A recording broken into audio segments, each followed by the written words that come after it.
HS philosophy 100 MCQ series part 1। 1. কোনো সত্যাপেক্ষক যৌগিক বচনের সত্যমূল নির্ভর করে। 2. আরোহ অনুমানের সমস্যাটি হলো। 3.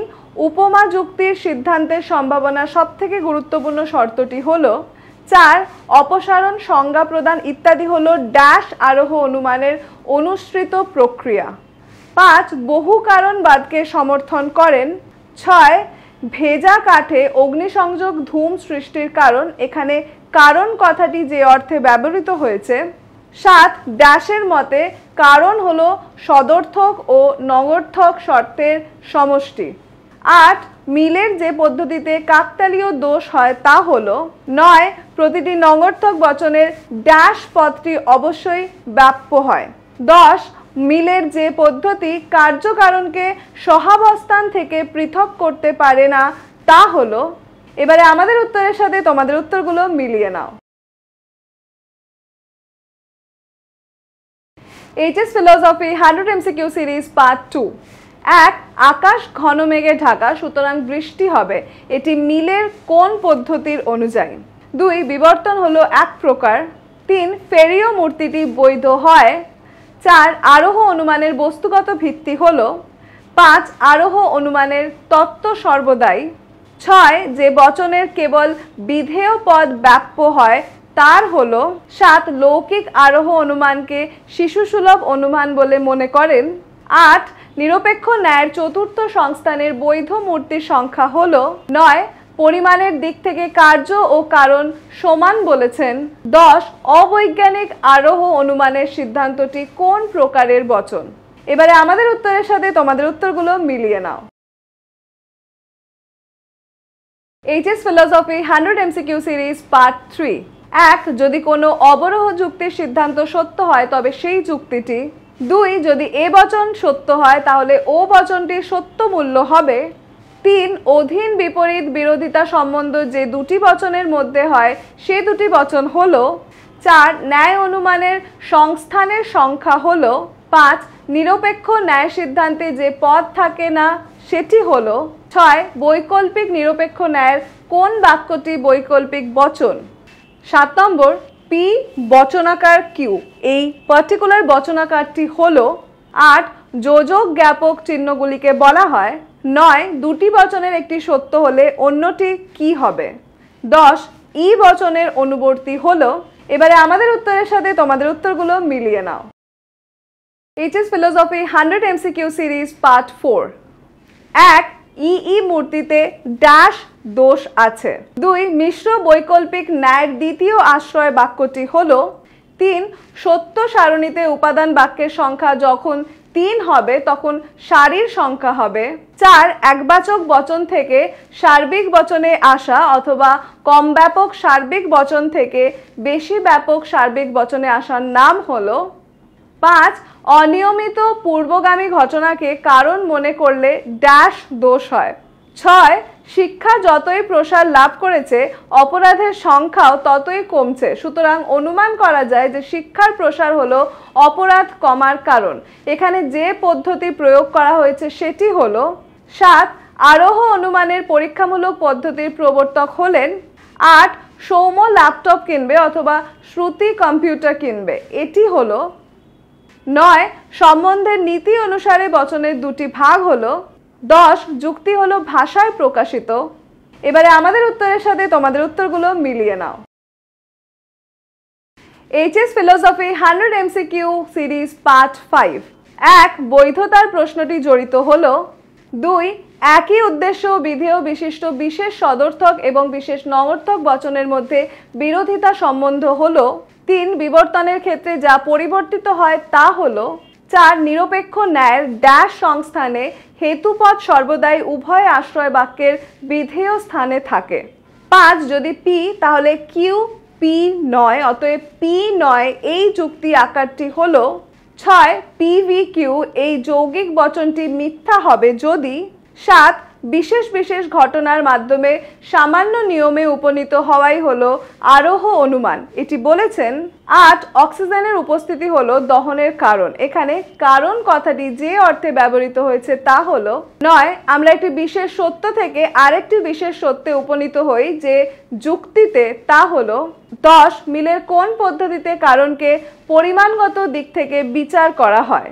এবারে আমাদের উত্তরের সাথে তোমাদের উত্তরগুলো মিলিয়ে নাও।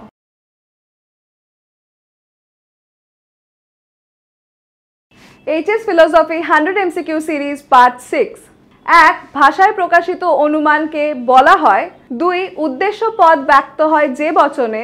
3 একই উদ্দেশ্য ও বিধেয় পদ বিশিষ্ট সামান্য সদর্থক ও বিশেষ নঙর্থক বচনের মধ্যে বিরোধিতার সম্বন্ধ হলো। 4 গতানুগতিক বিরোধিতার বর্গক্ষেত্র অনুসারে যদি আই বচন মিথ্যা হয় তবে একই উদ্দেশ্য ও বিধেয়যুক্ত ই বচনের সত্য মূল্য হবে। 5 অবরোহ যুক্তির আলোচ্য বৈশিষ্ট্য হলো।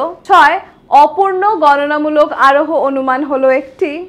7 যে যৌগিক বচনের সত্য সারণীয় কতিপয় নিবেশন দৃষ্টান্ত সত্য এবং কতিপয় নিবেশন দৃষ্টান্ত মিথ্যা হয় সেটি হবে। 8 সার্বিক নঙর্থক বচন হলো। 9 ধ্বংসমূলক প্রাকল্পিক ন্যায়ের নিয়মটি লঙ্ঘন করলে যে দোষ হয় তা হলো। 10 এ বচনের আবর্তন করে পাওয়া যায়। এবারে আমাদের উত্তরের সাথে তোমাদের উত্তরগুলো মিলিয়ে নাও। HS philosophy 100 MCQ series part 7। 1 নব্য যুক্তিবিজ্ঞানের সূচনা করেন। 2 লোগোস শব্দটির অর্থ হলো। 3 অবরোহ যুক্তিতে আশ্রয় বাক্য এবং সিদ্ধান্তের মধ্যে কি ধরনের সম্বন্ধ থাকে। 4 সাপেক্ষ বচনের স্বরূপে যা থাকে তা হলো। 5 সর্বদাই বিধেয় পদ ব্যাপ্য হয়। 6 সাবেকি মত অনুসারে বচনের বিরোধিতা হলো। 7 আই বচনের অতিবর্তী বচনটি হলো। 8 ন্যায়ের 4টি সংস্থানে সম্ভাব্য মূর্তির সংখ্যা হলো। 9 ন্যায়ের কোন কোন সংস্থানে হেতুপদ প্রধান আশ্রয় বাক্যের বিধেয় স্থানে থাকে। 10 প্রাকল্পিক বচনের গুণ নির্ধারিত হয়। এবারে আমাদের উত্তরের সাথে তোমাদের উত্তরগুলো মিলিয়ে নাও। HS philosophy 100 MCQ series part 8। 1 বুলীয় ভাষের ধারণাটির উৎস হলো। 2 সকল চিত্রশিল্পী অশিল্পী বচনটির সমীকরণ বা অসমীকরণটি হলো। 3 সত্যাপেক্ষ বচনের অন্তর্ভুক্ত সরল অঙ্গবাক্যগুলির পরিবর্তে যে প্রতীক ব্যবহার করা হয় তাকে বলে। 4 পিভি বচনাকার কিউ এই বচনাকারটি হলো। 5 সমমান বচন গঠিত হয় কি দিয়ে। 6 অবৈজ্ঞানিক আরোহ অনুমানকে শিশুসুলভ অনুমান কে বলেছেন। 7 অপসারণ সংজ্ঞা প্রদান ইত্যাদি কোন ধরনের অনুমান। 8 উপমা যুক্তির ভিত্তি হলো। 9 কারণকে আবশ্যিক পর্যাপ্ত শর্ত হিসেবে গ্রহণ করেন কোন দার্শনিক। 10 ক খ এর আবশ্যিক শর্তর কথার অর্থ কি। এবারে আমাদের উত্তরের সাথে তোমাদের উত্তরগুলো মিলিয়ে নাও। HS philosophy 100 MCQ series part 9। 1 একটি অমাধ্যম অনুমানে আশ্রয় বাক্যের সংখ্যা হলো। 2 অসম বিরোধিতার ক্ষেত্রে যদি বিশেষ বচনটি সত্য হয় তবে সামান্য বচনের সত্য মূল্য হবে। 3 মিশ্র কাল্পনিক ন্যায় দ্বিতীয় আশ্রয় বাক্যটি হলো। 4 পক্ষপাত পক্ষ আশ্রয় বাক্য ছাড়া অন্য যে স্থানে থাকে তা হলো। 5 দুটি বিরুদ্ধ বচনের একটি সত্য হলে অপরটি হবে। 6 বৈধতার প্রশ্নটি জড়িত। 7 ড্যাশ বচনের গুণ নির্দেশ করে।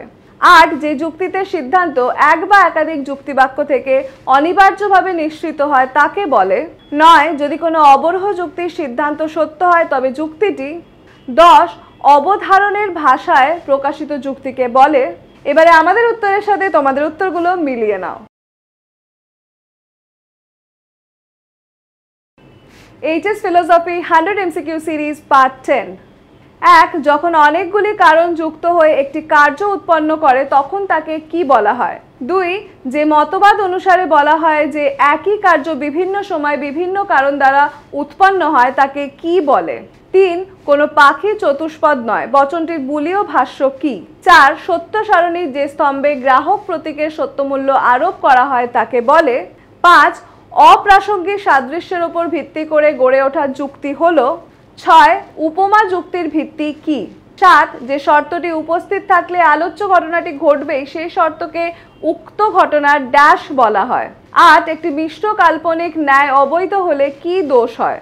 9 যদি একটি সার্বিক বচন সত্য হয় তাহলে তার অনুবর্তী বচনটি কি হবে? 10 সত্য সারণীর যে স্তম্ভে মূল বচনের সত্য মূল্য নির্ণয় করা হয় তাকে বলে। এবারে আমাদের উত্তরের সাথে তোমাদের উত্তরগুলো মিলিয়ে নাও।